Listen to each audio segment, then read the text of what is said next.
आज की वीडियो में जिस कहानी के बारे में आपसे बात करने जा रहा हूँ उसका नाम है द ट्रू मैन।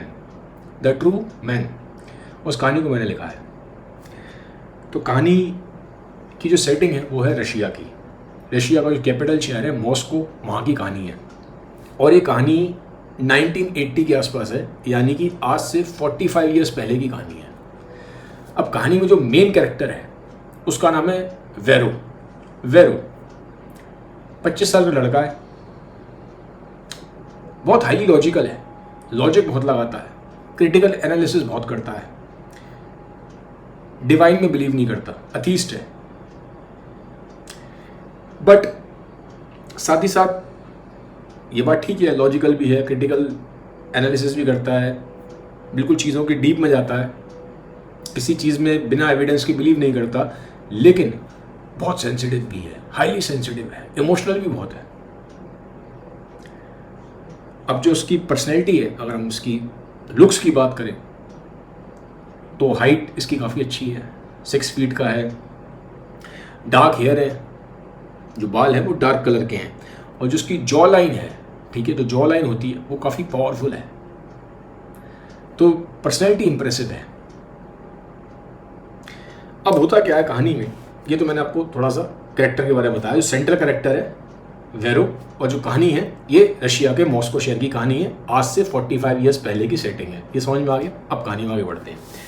अब होता क्या है, जो वेरो रहता है वो रहता है अपने पेरेंट्स के साथ, और पेरेंट्स का ये इकलौता लड़का है, भाई बहन नहीं है। और इसके घर में इसके दादाजी रहते हैं। दादाजी की एज अराउंड 92 के आसपास है, और बहुत लंबे टाइम से दादाजी की तबीयत खराब चल रही है। मतलब ऐसी तबीयत हो गई कि दादाजी की कभी भी डेथ हो सकती है। दादाजी इंटेलिजेंट बहुत है, बड़े जीनियस हैं, लेकिन जितने दादाजी जीनियस थे उस हिसाब से जो दादाजी के 3 लड़के थे उतने उनके बच्चे इंटेलिजेंट नहीं हो पाए। लेकिन ये चीज़ वेरो में थी। कहते हैं जो दादाजी का जो पूरा इम्पैक्ट है, जो जीनियस जो ट्रेट है जीन वाला, वो वेरो में पास ऑन हुआ। उनके लड़कों में पास ऑन नहीं हुआ। 3 लड़के थे उनके, उनमें पास ऑन नहीं हुआ, लेकिन वेरो में पास ऑन हुआ था। तो दादाजी वेरो से काफ़ी क्लोज थे, लगाव था उनको बहुत। लेकिन बहुत लंबे टाइम से दादाजी की तबीयत खराब चल रही है। दादाजी 92-93 के आसपास है। एक दिन तबीयत बहुत ज़्यादा खराब हो जाती है, और उनको इंट्यूशन सा हो जाता है कि शायद अब वो बचेंगे नहीं। वो बोलते हैं घर में कि फ़ोन करा जाए वेरो को। तो वेरो के फादर फ़ोन करते हैं कि वेरो तुम कहाँ हो, घर आओ। अब वेरो बाहर अपने दोस्तों, 25 साल के हैं वेरो, ठीक है, तो 25 साल का लड़का होता तो घूम फिर रहा है। वो झूठ बोल देता है कि पापा मैं ना ज़रा बहुत ज़रूरी काम से आया हूँ, ठीक है, जॉब का इंटरव्यू है, वो जॉब का इंटरव्यू देने आया हूँ, तो बहुत ज़रूरी काम है, तो मैं शाम तक पहुँचता हूँ। अब ये फ़ोन किया था डैड ने उसके अराउंड 3 बजे के आसपास तक। तो बताते भी हैं कि बेटा ऐसे ऐसे थोड़ा दिक्कत वाली बात, तुम जल्दी आओ। अब एकदम से बताते नहीं है कि हो क्या रहा है, कि दादाजी की शायद डेथ हो जाए। ऐसे डायरेक्टली नहीं बोलते, आदमी नहीं बोलता, क्योंकि जिसको बोल रहे हो आप फ़ोन पे शायद वो घर आ जाए, और वो क्लोज था वेरो, तो ये बात बोलते नहीं है उसके फादर की एग्जैक्टली है क्या बात, पर वो कहते हैं इमरजेंसी है, तुम जल्दी आओ, कोशिश करो। उन्हें लगा था डैड को कि ये 1-2 घंटे में आ जाएगा काम निपटा के, लेकिन वेरो आ रहा है रात को 10 बजे। अब 10 बजे आता है तो घर में एकदम बिल्कुल एकदम आप समझिए वैसा माहौल हो रहा है, एकदम शोक वाला, बड़े दुखी है सब, उदास है, क्योंकि डॉक्टर ने जवाब दे दिया है। डॉक्टर ने बोल दिया कि जो दादाजी हैं ये बचेंगे नहीं, हार्डली इनके पास कुछ आधा घंटा के आसपास है, सिर्फ 30 मिनट्स, कभी भी डेथ हो सकती है। वेरो पहुंचता है, देखता है दादाजी की तबीयत खराब है, हार्ट बीट स्लो होती जा रही है, उनके जो सेंसेस हैं वो नम होते जा रहे हैं। होता है जब आदमी की डेथ होती है तो ऐसा होता है, आंखें बंद हो रही हैं, सेंसेस उनके कमज़ोर होते जा रहे हैं, उन्हें समझ में नहीं आ रहा। लेकिन जैसे ही वेरो आता है, कमाल की बात है, आंखें खोल लेते हैं।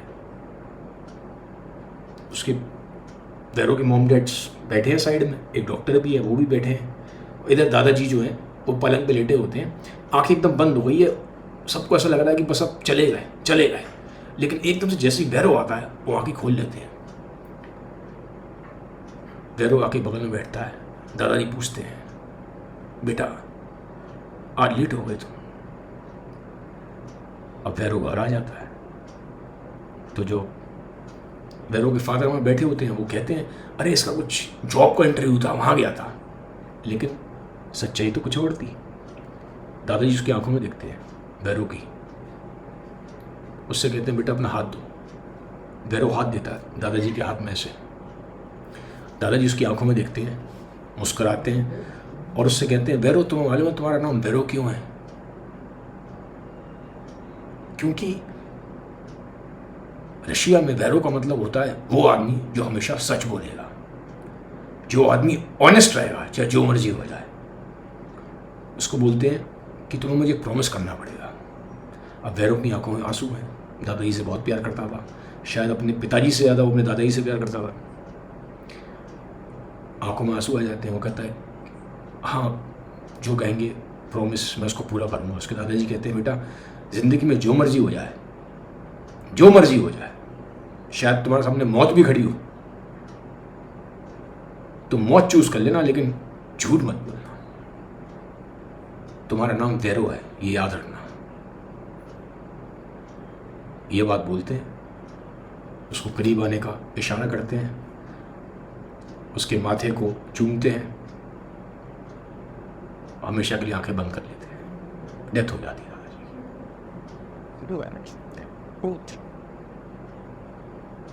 अब टाइम बीतता है और भैरव को ये चीज़ लगती है कि उसने प्रॉमिस तो किया है, बट वो उस चीज़ को भी जानता था कि लॉजिकल थिंकर है, क्रिटिकल थिंकर है और नाइलिस्टिक भी है। वो इस बात को जानता है कि लाइफ का इनहेरेंटली कोई मीनिंग नहीं है, नेचर इंडिफरेंट है, अथीस्ट है। तो वो जानता है कि जो पावरफुल लोग हैं, जो दुनिया में डोमिनेंट लोग हैं, ये तो सच का सहारा लेते नहीं है, ये तो कनिंग है, डिसीटफुल है, मक्कारी भी करते हैं। और वो ये चीज़ जानता था कि ये जो दुनिया में जितने भी बहुत पावरफुल लोग हैं, डोमिनेंट लोग हैं, ये तो कनिंग भी हैं, मक्कार भी हैं, झूठ भी बोलते हैं, कई तरह के चेहरे हैं इनके। तो इस दुनिया में मैं कैसे सर्वाइव करूंगा? लेकिन प्रॉमिस कर चुका है। तो अंदर उसके एक अजीब सा एक वो होता है, लाइफ में एम्बिशियस है, बहुत कुछ करना चाहता है, बट वो ये सोचता है आगे बढ़ूंगा कैसे? प्रॉमिस कर दिया, पीछे हट नहीं सकता। तो ये एक अजीब सी प्रॉब्लम खड़ी हो जाती है। खैर कहानी आगे जाती है, करीबन 1-2 साल हो जाते हैं, पढ़ाई वढ़ाई पूरी करके, जॉब तो वो पहले भी कर रहा था, अब थोड़ा सीरियसली लेता है करियर को। लेकिन होता क्या है, दिक्कत आती है, जहाँ जाता है नौकरी में वहाँ दिक्कत आती है, क्योंकि झूठ बोल नहीं सकता था और देखता है बिना झूठ के काम नहीं चल रहा। हर जगह आपको चमचागिरी करनी पड़ती है, झूठ बोलना पड़ता है। उसको बार बार नौकरी से फिर या तो नौकरी छोड़ देता था या उसको नौकरी से निकाल दिया जाता था, क्योंकि वो सच बोलता था। बड़ी भारी कीमत चुकानी पड़ रही थी उसको। पहले नौकरी करता है आईटी कंपनी में, फिर नौकरी करता है टीचिंग सेक्टर में, फिर नौकरी करता है कंसल्टिंग फर्म में, फिर नौकरी करता है मार्केटिंग में, बहुत सारी नौकरियां करता है, लेकिन हर जगह वही दिक्कत है, झूठ बोल नहीं सकता। उसके बॉस बोलते हैं तुम झूठ मत बोलो, लेकिन झूठ मत बोला करो, लेकिन स्मार्ट तो रहो, स्मार्ट वर्कर तो बनो। लेकिन प्रॉब्लम क्या है, कहना बहुत आसान है कि स्मार्ट वर्कर बनो, स्मार्ट वर्कर बन ही कब रहा है आदमी जब झूठ बोलता है। वो देखता है जब रियल लाइफ में अप्लाई करने आता है तो स्मार्ट वर्कर है ही सारे वो जो झूठ बोल रहे हैं, जो हिपोक्रेसी कर रहे हैं, बड़े स्मार्ट तरीके से झूठ बोल रहे हैं। स्मार्टनेस का मतलब यही है कि आप इतने स्मार्ट तरीके से झूठ बोलेंगे सामने वाला आदमी पकड़ नहीं पाएगा, अपना चेहरा इनोसेंट रखेंगे और झूठ बोलते रहेंगे, सामने वाला पकड़ नहीं पाएगा। वो एक बात समझ जाता है। अब दादाजी को प्रॉमिस कर दिया, करियर में आगे बढ़ ही नहीं पा रहा, बार बार नौकरी छूट रही है। उसे लगता है शायद ये वाला सेक्टर मेरे लिए नहीं है। आईटी छोड़ता है, टीचिंग में आता है, टीचिंग छोड़ता है, बैंकिंग में आता है, बैंकिंग छोड़ता है, कंसल्टिंग फर्म में, मार्केटिंग में, सेल्स में, सब जगह दिक्कत, हर जगह दिक्कत जाने का। ये करते करते करते करते उसकी उम्र हो जाती है अराउंड 30 साल के आसपास, 30 का हो जाता है। करियर सेट ही नहीं हुआ, तो उसको एक दिन लगता है यार ये सब करियर मेरे लिए बने नहीं है, मैं कर नहीं पाऊंगा, मुझे खुद ही अपना कुछ करना पड़ेगा। तो धीरे धीरे वो सब चीज़ें छोड़ के अपना अपना पर्सनल इंटरेस्ट ढूंढता है और उसको मालूम पड़ता है जो उसका इंटरेस्ट है वो म्यूज़िक में है। म्यूज़िक में बचपन से उसको बड़ा शौक था म्यूज़िक का, बहुत म्यूज़िक सुनता था। स्पेशली वो हैंस जिमर का म्यूज़िक सुनता है। हैंस जिमर, इंटरस्टेलर, उससे बहुत इंस्पायर्ड था। जिमर का पूरा कलेक्शन है उसके पास, बीटल्स का पूरा कलेक्शन है उसके पास। बड़ा म्यूज़िक का दीवाना है, उसे लगता है मैं म्यूज़िक बना सकता हूँ। वो क्रिएटिव था, बहुत क्रिएटिव था। और ये क्रिएटिविटी भी उसके अंदर उसके दादाजी से आ रही थी। फादर क्रिएटिव नहीं थे उसके, चाचा ताऊ कोई क्रिएटिव नहीं था, सिर्फ दादाजी क्रिएटिव थे। वो चीज़ वहाँ से इनहेरिट होती है इसके अंदर और बहुत ज़बरदस्त क्रिएटिव होता, हल्का फुल्का क्रिएटिव नहीं है।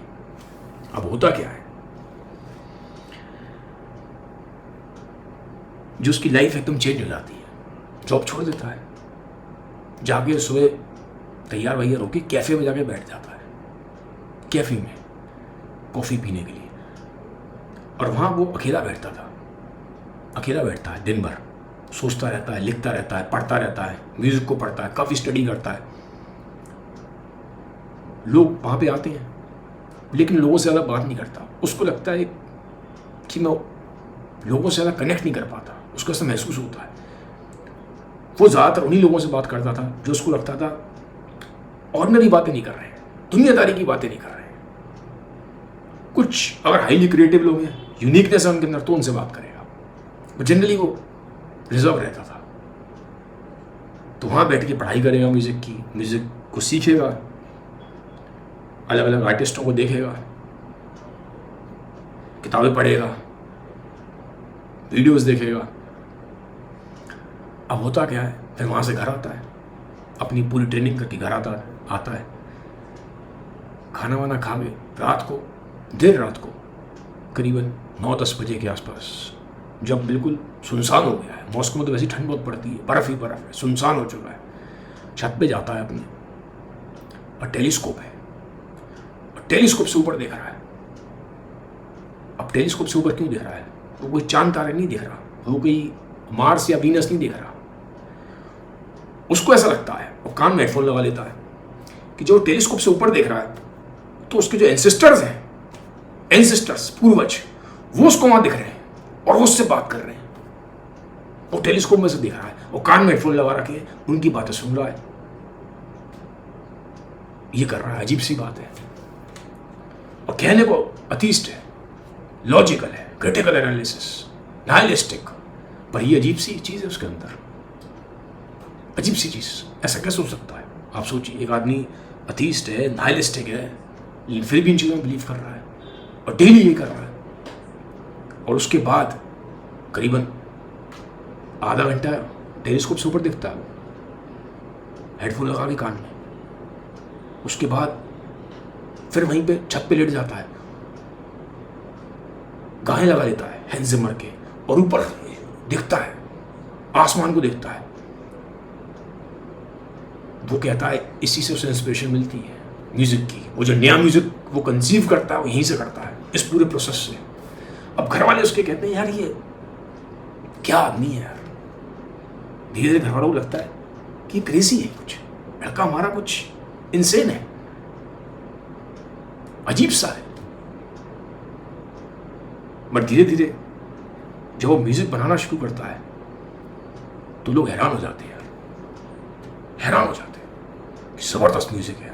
धीरे धीरे उसका नाम फैलता है, धीरे धीरे वेरो का नाम फैलना शुरू हो जाता है, और धीरे धीरे पूरे मॉस्को में नाम फैल जाता है। ऐसा म्यूजिक बनाता है वो, ऐसा लगता है जैसे डिवाइन म्यूजिक है, डिवाइन म्यूजिक। अब एक दिन की बात होती है कि वेरो कैफ़े में बैठा होता है, और ज़्यादातर वो कैफ़े में, ऐसे कैफ़े में जाता था, फेमस कैफ़े में नहीं जाता था, थोड़े जो ओल्ड टाइप के कैफ़े होते हैं जहाँ लोग नहीं आते वहीं जाता था, क्योंकि वो उसको भीड़ पसंद नहीं थी और फेमस हो चुका था, लोग पहचान लेते थे उसको, और वो ज़्यादातर लोगों को अवॉइड करता था। तो ऐसे जो विंटेज टाइप के होते हैं ना कैफ़े, बिल्कुल पुराने दौराने से, वहाँ जाके बैठ जाता था। एक दिन क्या होता है, एक लेडी आती है वहाँ पे, करीबन होगी 32-33 की, और वेरो 30 साल के आसपास है, उससे बड़ी थी 2-3 साल। लेडीज बिल्कुल उसके सामने वाली सीट पे बैठ जाती है, अभी अपना म्यूज़िक की पढ़ाई कर रहा है, प्रैक्टिस कर रहा है, उस सामने वाली सीट पे बैठ के कुछ लिखना स्टार्ट कर देती है। अब वो जो लेडी है, हाइट उसकी कुछ ज़्यादा नहीं है, 5'2" के आसपास हाइट है, और वैरो के कंपैरिजन में तो काफ़ी छोटी है। वैरो 6 फीट का है, वो 5'2" की है। एवरेज बिल्ट है उसकी, उस लेडी की जो आई है। बट एक फीचर उसका बड़ा डिस्टिंक्ट है, बड़ा यूनिक है, बड़ा अलग है, वो है उसकी आंखें। वो जो आंखें हैं उस लेडी की, जब लिख रही होती है तो एकदम से सामने जब उसको देखती है, ये बैठा है वैरो, जब आंखें टकराती हैं उसकी वैरो से, तो वैरो खिंचा सा महसूस करता है।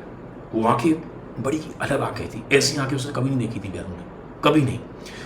उन आंखों में एक चार्म भी था, एक खिंचाव भी था, बट एक अजीब सी मिस्ट्री भी थी, एक अजीब सी मिस्ट्री, एक डार्क सी मिस्ट्री थी, अजीब सी मिस्ट्री। वो हाय करता है इसको, स्माइल करती है, मालूम पड़ता है नाम, उसका नाम है रिबेका, उस लेडी का नाम रिबेका है। वो इंट्रोड्यूस करती है, बताती है कि मैं राइटर हूँ। वो कहता है अच्छा, तो आप भी क्रिएटिव हैं, और क्रिएटिव लोगों में से तो उसको इंटरेस्ट है बात करने में। तो कहता है अच्छा, आप क्या लिखती हैं? वो बोलती है कि मैं डार्क और मिस्टीरियस राइटिंग करती हूँ। तो जिसकी आंखें हैं और जिसकी राइटिंग है, ऐसा लगता है बिल्कुल मैच खा रही है। तो बड़ा थोड़ा क्यूरियस हो जाता है कि यार ये बड़ी स्ट्रेंज है लेडी रेबेका। अब कॉन्वर्सेशन स्टार्ट होती है, दोनों की बातचीत करते हैं। अब बात करते करते कुछ चीज़ें कॉमन निकल के आती हैं दोनों में। जैसे नॉर्मल लाइफ में दोनों को इंटरेस्ट नहीं है, नॉर्मल बातों में दोनों को इंटरेस्ट नहीं है, और दोनों ही क्रिएटिव हैं। वो बहुत अच्छा लगती थी, बहुत अच्छा लगती थी, और क्रिएटिव थे दोनों। वो म्यूजिशियन है, वो राइटर है, और दोनों ही क्रिएटिव हैं। तो बातचीत होती है और दोनों डिसाइड करते हैं कि ठीक है, हम डेली यहाँ पे बैठेंगे, आप मुझे कुछ राइटिंग की बातें बताना, मैं कुछ आपको म्यूज़िक का बताऊँगा। और वो ऑलरेडी उसको पहचानती थी, वैरो का नाम था। तो बातचीत होती है, और वैरो को भी एक फ्रेंड की तलाश थी कि किसी से तो बात करे, क्योंकि वैरो का ऐसा कोई दोस्त था नहीं, अकेला रहता था। तो अब डेली एक पर्टिकुलर टाइम वो डिसाइड कर लेते हैं, शाम के 4 बजे के आसपास दोनों मिलते हैं, 1-2 घंटा बातचीत करते हैं, डिस्कशन करते हैं। तो शुरू में जो बातचीत है वो नॉर्मल बातें होती हैं कि क्या है आपका बैकग्राउंड, क्या है, ये क्या है, वो क्या है, इस तरह की बातें होती हैं। और धीरे धीरे फिर ये बहुत सारे टॉपिक्स पे बात करते हैं, क्रिएटिविटी पे बात करते हैं, बुक्स के ऊपर बात करते हैं, लिटरेचर के ऊपर बात करते हैं, म्यूज़िक के ऊपर बात करते हैं, लाइफ के ऊपर बात करते हैं, फिलॉसफी के ऊपर बात करते हैं। ये करते करते डिस्कशन होती जाती है, दोस्ती बढ़ती जाती है, काफ़ी ज़्यादा बढ़ जाती है दोस्ती। ऐसा लगता है जैसे एक अफेक्शन बिल्ड हो रहा है दोनों के बीच में। कुछ बोला नहीं है दोनों ने, लेकिन ऐसा लगता है जैसे कुछ एक अफेक्शन बिल्ड हो रहा है बिना कुछ बोले, दोस्ती गहरी होती जाती है। ये करते करते 5-6 महीने हो जाते हैं, 5-6 महीने निकल जाते हैं। एक दिन क्या होता है, डिस्कशन होता है डिवाइन के टॉपिक पे। सारे टॉपिक्स पे डिस्कशन हो चुका है, दुनिया भर की बातें हो चुकी हैं, लेकिन डिवाइन पे डिस्कशन नहीं हुआ था। तो आज जो टॉपिक है डिस्कशन का, डिवाइन होता है। तो वो पूछता है कि क्या रेबेका तुम डिवाइन में बिलीव करती हो? तो रेबेका स्माइल करती है और उसको बोलती है कि मेरे लिए डिवाइन एक एनर्जी है, मैं एनर्जी में बिलीव करती हूँ। तो उसको बात समझ में नहीं आती वैरो को। वो कहता है एनर्जी? अब वो क्रिटिकल माइंड वाला है, वो अपने फिजिक्स के हिसाब से सोच रहा है कि एनर्जी होती है, हाँ तो हमको पता ही है, तो सब तो लॉज हमें पता ही है, फिजिक्स के बेसिक लॉज हैं, एनर्जी पे ही दुनिया चल रही है। लेकिन ये तुम कौन सी ऐसी एनर्जी की बात कर रही हो? वो कहती है मैं फिजिक्स की बात नहीं कर रही हूँ, मैं उन चीज़ों की बात कर रही हूँ जो तुम्हारी लॉजिक और अंडरस्टैंडिंग के परे की चीज़ें हैं। मैं जरा उस सेंस में बात कर रही हूँ एनर्जी को लेके, मिस्टिकल सेंस में बात कर रही थी रेबेका। वो है, वो इन चीज़ों को मानता ही नहीं। तो कहता है तुम कैसी बातें कर रही हो, वही तो समझ में नहीं आ रहा, कुछ इन चीज़ों का एविडेंस है? वो कहती है मैंने एक्सपीरियंस किया है एनर्जी को। अब वो हंसता है, वो कहता है ये क्या बात हुई? क्योंकि क्रिटिकल थिंकर है, मान नहीं रहा है। अब होता क्या है, एक तरीके से वैरो उसकी बातों पे हंस रहा है, जो एनर्जी की बात कर रही है, और उसकी बातों रिजेक्ट कर रहा है, रेबेका की बातों। और पहली बार हुआ था कि इस तरह से वेरो रिजेक्ट कर रहा है उसको। नॉर्मली अभी तक जितनी बातें हुई दोनों का एक सिंक बैठा है, बट आज पहली बार वो थोड़ा रिजेक्ट सा कर रहा है उसकी बात को। तो कहता है कि मुझे बात समझ में नहीं आ रही। तो रेबेका उसको बोलती है कि there are certain things in life which are beyond logic, which you have to experience. सब कुछ लॉजिक और एनालिसिस से नहीं होता है। अब जैसी वही बात बोलती है तो बाहर एकदम आंधी तेज हो जाती है, आंधी से मतलब चलना स्टार्ट हो जाती है, जो बर्फ की आंधी है वो, क्योंकि मॉस्को वैसे भी ठंडा था, और अंधेरा थोड़ा होना स्टार्ट हो जाता है, क्योंकि आज कॉन्वर्सेशन लंबा चलता है। 7 साढ़े 7 बज जाते हैं, नॉर्मली 6 साढ़े 6 तक कॉन्वर्सेशन खत्म हो जाता था और दोनों अपने घर चले जाते थे, बट आज थोड़ा कॉन्वर्सेशन लंबा चलता है। 7 साढ़े 7 हो जाते हैं, अंधेरा हो जाता है और बर्फीली हवा चल रही है, अंधेरा एकदम आज डार्क है, रात भी डार्क हो रही है। तो उसको एक बात बोलती है उसको देख के रेबेका। अच्छा उसको बोलती है ना, उसकी जब देखती है तो आज जो आँखें हैं वो थोड़ा नॉर्मल नहीं है रेबेका की, उसमें एक अजीब सी चमक है। और उसको बिल्कुल वही आंखें लग रही हैं जब पहली बार रेबेका ने उसको देखा था, वही चार्म है, लेकिन साथ ही साथ एक मिस्ट्री भी है, और वो मिस्ट्री डार्क मिस्ट्री है। रेबेका उसकी आंखों में देखती है और बोलती है, Vero, I want you to come with me,